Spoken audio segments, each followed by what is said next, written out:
Felipe Tito começou a trabalhar muito cedo e conseguiu seu primeiro papel de relevância na Malhação, uma novela da Rede Globo, em 2005.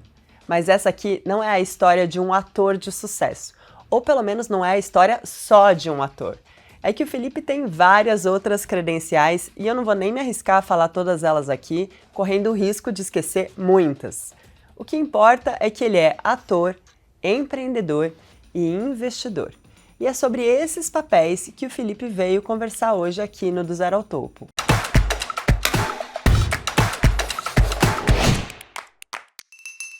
Felipe, queria te agradecer muito por ter aceitado o convite para vir aqui hoje contar um pouco da sua história. Legal, obrigado a vocês pelo convite.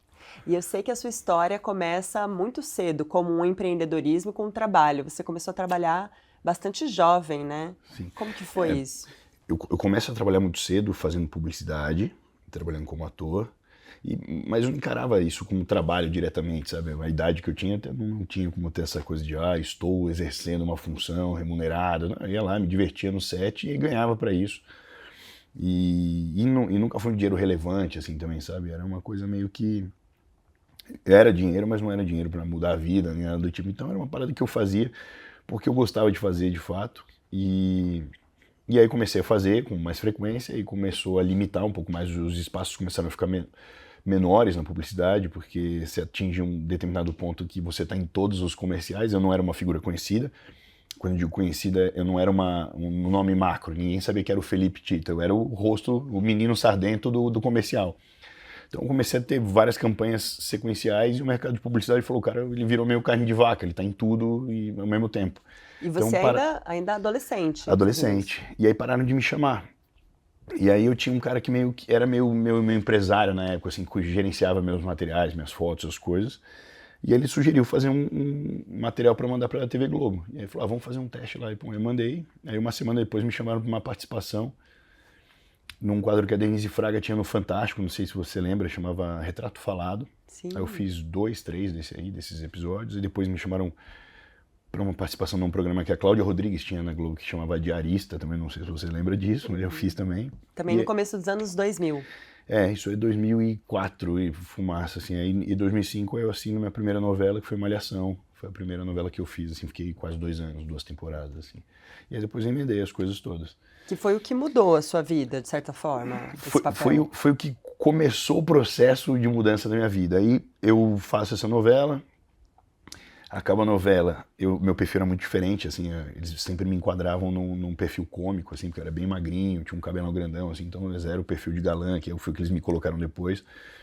E aí eu entro num limbo produtivo absurdo, assim, então, e o momento pessoa física não era dos melhores também, eu, minha mãe, meus irmãos passando por um momento muito chato, a gente tinha se despejado, então tinha muita coisa acontecendo, a gente estava realmente na época de vacas muito magras, assim.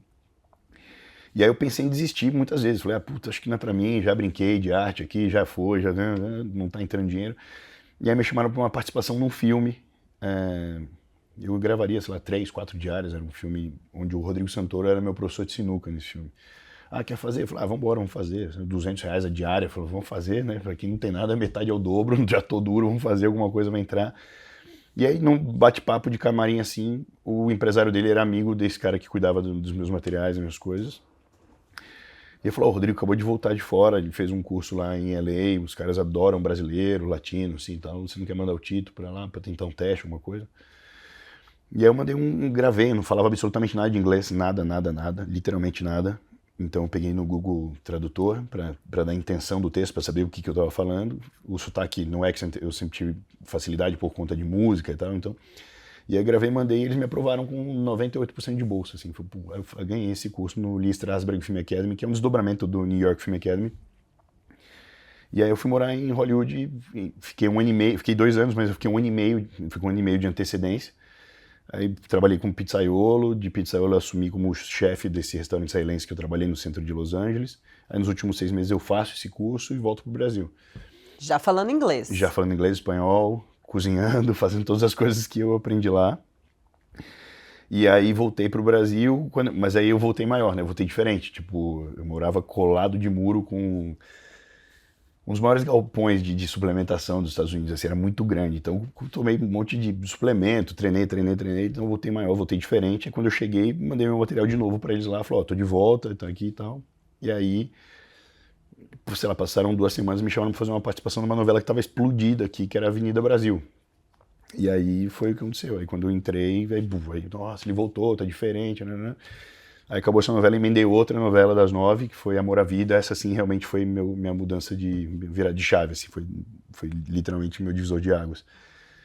E aí foi onde porrou no meu digital, aí acordei um dia, tinha 1,5 milhão de seguidores, eu comecei a trabalhar no digital, aí dali me trouxe licença poética financeira para eu investir em outras coisas, eu comecei a abrir um monte de coisa, quebrei todas elas, abri 7 negócios, quebrei os 7 negócios, e aí acertei o 8º, e aí a coisa começou a andar, e hoje eu tenho uma holding que tem, sei lá, 13 operações acontecendo lá dentro, e todas elas, graças a Deus, são saudáveis, e tem meu trabalho artístico que eu faço no paralelo. E esse é mais ou menos o momento que eu me encontro.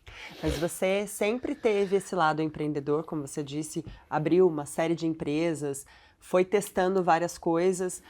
Como que você achou o nicho que deu certo?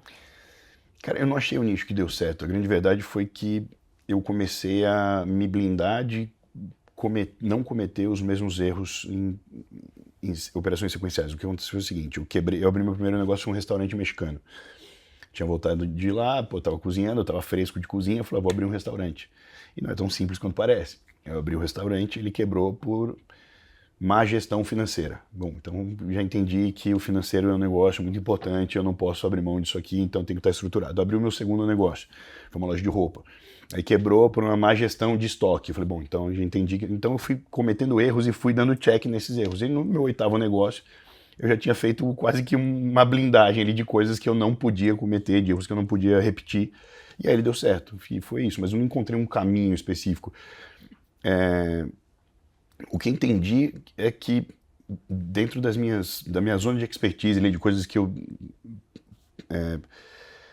na melhor das possibilidades, eu dominaria, eu conseguiria acelerar. E aí eu encontrei alguns nichos específicos que eu entendi que falei, ó, se eu botar a mão nesse lugar aqui, desse negócio, junto com esse time que está 100% apto a fazer isso aí, acho que isso vai andar. E aí andou, as coisas começaram a andar.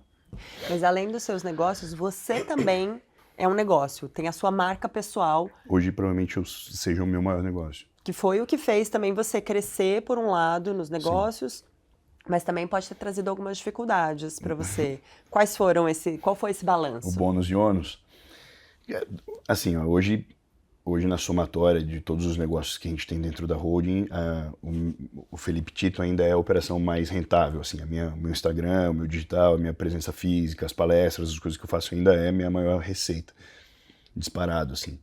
Você pode não somatizar todas, mas você pode somatizar, sei lá, 90% sei lá, 80% das operações ainda...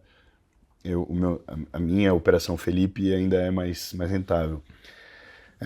O bônus é esse, uma facilidade, coisas que não me colocando num pé fora do normal, mas uma pessoa convencional demoraria 10 ligações, eu consigo, pelo fato de ser uma pessoa macro, conhecida, né, eu resolvo numa ligação. Mas o ônus é também as coisas que eu tenho que me privar, coisas que eu não posso fazer, lugares que eu não posso frequentar, horários de lugares que eu não posso ir, a exposição. Então, por exemplo, quando eu entrei para o Shark Tank, aí a gente foi realmente para a mídia falar de dinheiro especificamente, onde eu boto 2 milhões, e aí a galera começou a entender, eu falei, peraí, então isso é bom, me expõe como business, que legal, mas é ruim também porque está expondo muito, ainda mais no Brasil, o jeito que a gente vive, então aí tive que montar todo um esquema de segurança, e não é tão simples quanto parece, mas enfim, entre bônus e ônus eu ainda enxergo como mais bônus do que o lado negativo, assim, tem mais coisa boa do que coisa ruim. E quando você estava começando a sua carreira ainda como ator, eu assisti, ouvi muitas entrevistas, li também muitas entrevistas suas, e uma coisa que você disse que te fez buscar o empreendedorismo foi a intermitência de trabalho. Você, às vezes, terminava um contrato e ficava um tempo sem receber e sem perspectiva de receber. Você nunca considerou um trabalho, uma carreira tradicional, CLT, concurso público, essas coisas? Sempre foi empreendedorismo? Eu parei de estudar a 7ª série, né? Nem que eu quisesse, eu não teria como. Então, Eu não tenho diploma, eu não tenho o segundo grau completo, eu parei realmente de estudar a 7ª série. Até pensei em algumas outras possibilidades de coisas que eu poderia fazer, mas como eu entendi as coisas que eu conseguiria acelerar, e aí eu entendi quais eram os braços que eu podia... Eu sempre fiz uma provocação de 100%, de botar ali 50% zona de burrice e zona de expertise. E eu sempre olhei para as coisas que eu de fato tinha aptidão para fazer e tentei trazer para dentro das coisas que a gente tinha dentro de casa. E aí aconteceram. Então eu nunca nem parei para pensar nisso. Tipo assim, vou ser funcionário no lugar. Pô, eu fui. Trabalhei num restaurante lá, eu fui, né, pizzaiolo ali. Obviamente não tinha carteira assinada, porque eu tava meio ilegal ali. Mas eu não vejo problema. Eu só acho que para mim não aconteceu de outra forma, entendeu? Então não parei para pensar nisso. Acho que nunca parei para pensar nisso. As coisas só foram acontecendo. E eu fui acelerando, assim, eu não parei para olhar para o lado, eu estava muito focado, não deu tempo para olhar para outra possibilidade, eu sabia o que eu queria, entendeu? E lá fora é muito comum que pessoas famosas sejam também empreendedoras, tenham seus negócios, existe uma série de atores, de cantores também que têm negócios e que são conhecidos por esses negócios também. Aqui no Brasil isso não é muito comum, e isso é uma coisa que você parece estar mudando, de certa forma. Você enxerga isso também? Você vê pessoas lá fora como inspiração para você? Tem vários cases de produtos que eu lancei aqui no Brasil que foram baseados em histórias que eu vi lá fora. E existe uma discrepância entre ter um negócio e ser um negócio. Então, lá fora, eu vejo muito artista que tem business lá e eles operacionalizam, de fato, eles estão na linha de frente. Aqui no Brasil, existe um formato muito conhecido para quem é da mídia, que é o Media for Equity. O cara entra com o rosto, a empresa está nascendo, ou ela já está ali acontecendo, mas eu não tenho dinheiro suficiente para impulsionar o marketing, ou contratar uma campanha do Tito, por exemplo.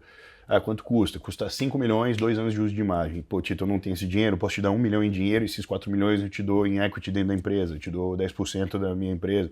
Então isso acontece muito, só que essa pessoa que entra com a Media for Equity, na maioria das vezes, esse artista ele não tem operacional nenhum dentro da empresa, que não é o meu caso. Então a gente literalmente está barriga no balcão ali mesmo, a gente operacionaliza as coisas e eu vejo que é uma métrica que está acontecendo aqui, está mudando, mas eu não tenho problema nenhum em bater no peito e dizer que fui eu que dei o start nessa história aí, porque realmente não é normal, não era normal. As pessoas começaram a entender que, realmente eu posso ter uma outra cesta para colocar outros ovos, né? Não preciso ficar aqui.